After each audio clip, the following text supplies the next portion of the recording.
Assalamualaikum warahmatullahi wabarakatuh.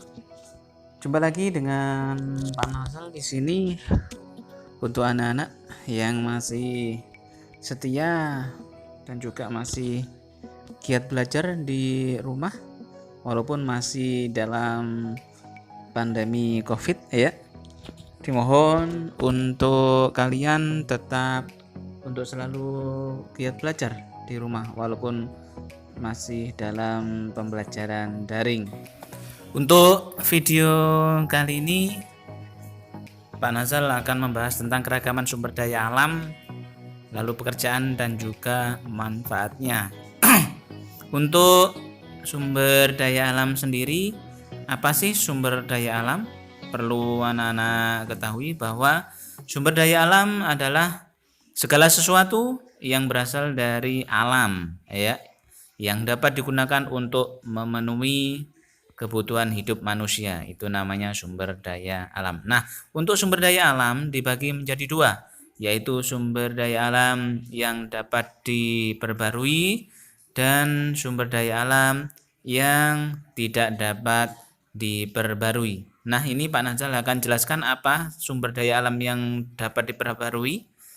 Ya, untuk sumber daya alam yang dapat diperbarui adalah sumber daya alam yang dapat dihasilkan kembali dalam waktu yang tidak lama. Jadi, sumber daya alam itu bisa dihasilkan kembali dalam waktu yang singkat. Contohnya air, hewan, dan tumbuhan. Untuk memanfaatkan sumber daya alam yang dapat diperbarui, untuk air digugakan untuk sebagai yang nomor 1 irigasi pertanian, yang nomor 2 untuk pembangkit listrik tenaga air atau PLTA, untuk selanjutnya untuk kebutuhan hidup makhluk hidup, untuk yang terakhir sebagai sarana transportasi dan wisata.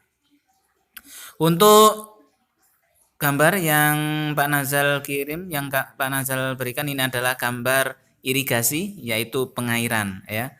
Irigasi yaitu pengairan yang ada di sawah ini ya. Ini untuk foto-fotonya. Untuk selanjutnya yaitu pembangkit listrik tenaga air. Ini beberapa contoh gambar dari tebing ataupun bendungan ya. Ini yang membendung air sehingga tidak langsung habis, tetapi itu dibendung dulu, digunakan untuk pembangkit listrik tenaga air. Bagaimanakah langkah-langkah dari pembangkit listrik tenaga air? Ini Pak Nazal langsung jelaskan sehingga kalian paham. Untuk pembangkit listrik tenaga air, yang pertama itu dari sebelah kiri itu air dibendung ya. Dari air dibendung itu dikeluarkan secukupnya, seberapa kekuatan air yang dibutuhkan untuk memutar turbin ya. Dari air itu turun memutar turbin sehingga turbin itu berputar. Turbin berputar itu langsung memutarkan generator yang di atasnya itu ya.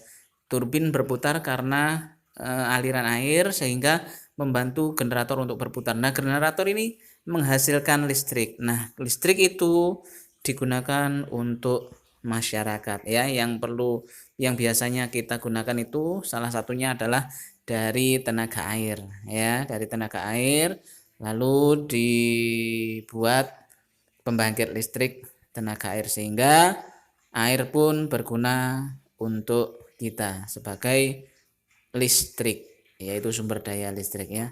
Itu adalah gambar atau bagan bagaimana dari aliran air itu bisa menghasilkan listrik ya. Sekali lagi, air mengalir digunakan untuk memutar turbin. Turbin memutar generator, dan dari generator itu menghasilkan tenaga listrik. Karena ini berasal dari air, makanya disebut pembangkit listrik tenaga air. Untuk selanjutnya, air digunakan sebagai sarana pariwisata.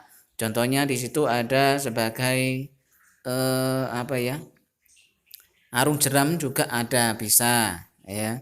Ini di fotonya ada di salah satu tempat wisata air ya. Untuk selanjutnya tentang contoh pemanfaatan sumber daya alam yang dapat diperbarui dari hewan ya. Untuk hewan yang pertama digunakan diambil sebagai bahan pangan, untuk diambil sebagai sandang, dan diambil tenaganya. Di sini ada beberapa foto dari hewan. Yang pertama bebek, lalu ayam, lalu juga ada sapi dan juga ada kambing. Nah, di situ untuk bebek diambil daging dan telurnya, untuk ayam diambil daging dan telurnya sama, untuk sapi ini diambil daging dan susunya ataupun tenaganya juga bisa. Untuk kambing diambil kulit dan juga daging dan juga susunya juga bisa ya. Itu untuk contoh hewan, sumber daya alam yang dapat diperbarui dari hewan. Untuk selanjutnya, manfaat sumber daya alam yang dapat diperbarui dari tumbuh-tumbuhan. Manfaatnya untuk apa tumbuh-tumbuhan? Yang pertama untuk menghasilkan oksigen, untuk yang kedua sebagai bahan pangan, untuk yang ketiga bahan sandang, dan yang keempat bahan bangunan, serta yang kelima yang terakhir yaitu tanaman obat. Di sini Pak Nazal jelaskan untuk sebagai bahan pangan contohnya ya yang ada di gambar, yaitu padi, jagung, kedelai, dan lain-lainnya ya. Nanti kalian sebutkan sendiri untuk tumbuhan yang dapat digunakan sebagai bahan makanan. Untuk selanjutnya, contoh tumbuhan yang digunakan atau dimanfaatkan sebagai obat-obatan, yaitu di situ ada gambar-gambar toga, yaitu tanaman obat keluarga, yaitu di mana tanaman tersebut bisa digunakan sebagai obat-obatan herbal.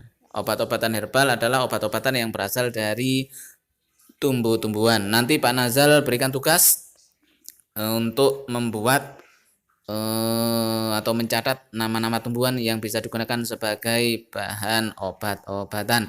Untuk selanjutnya, tumbuh-tumbuhan digunakan sebagai bahan bangunan. Ya, contohnya di situ ada kayu jati, kayu mahoni, ya, banyak lagi yang lainnya. Ini adalah salah satu gambar di mana tumbuhan tersebut diambil kayunya digunakan sebagai tanaman atau digunakan sebagai bahan bangunan ya.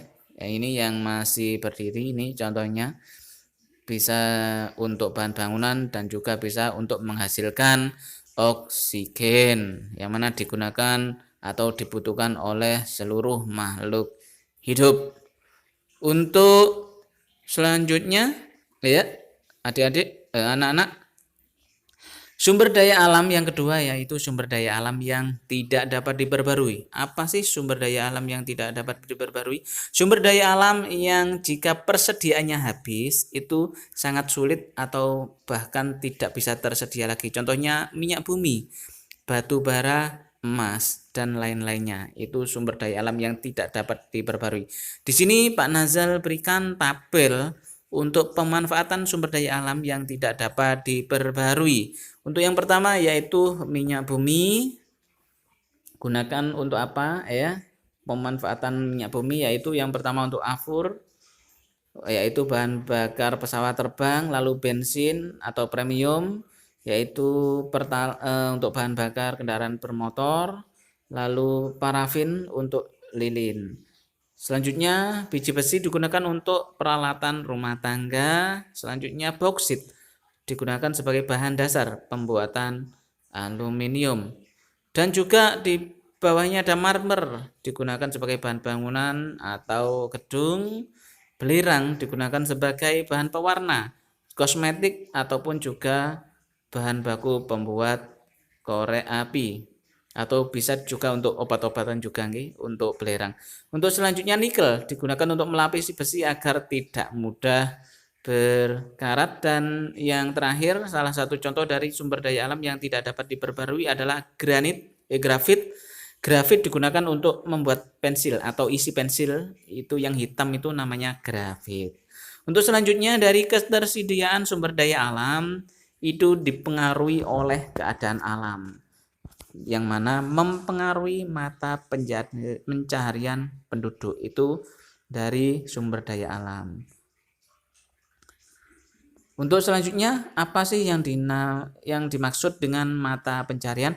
Mata pencarian adalah kegiatan untuk memenuhi kebutuhan, sama juga dengan pekerjaan ya, mata pencarian itu.